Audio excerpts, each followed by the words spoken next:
Rule 111, Prosecution of Civil Action. It provides rules on how civil actions, damages, or indemnity.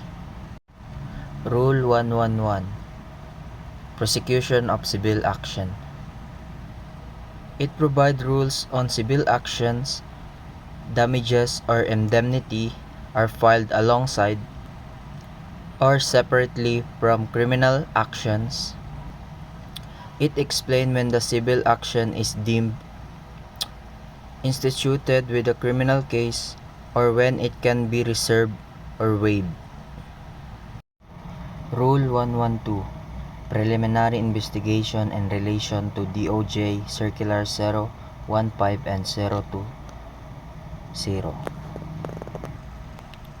Preliminary investigation is a process of determining whether there is a sufficient ground to file a criminal case against a person based on the evidence presented in court. These circulars provides a uniform rules for prosecutors in conducting preliminary investigation and inquest proceedings. Rule 113, Arrest, Section 1 to Section 14. Section 1 and 2 is the definition and execution of the arrest.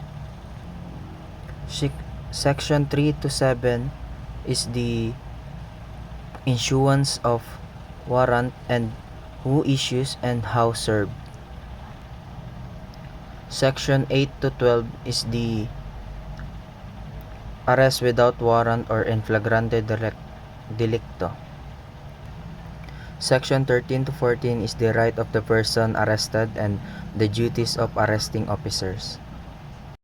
Rule 114, Bail. It provides the rules on the right to bail, or when the bail is or a matter of right or discretion, how bail is filed and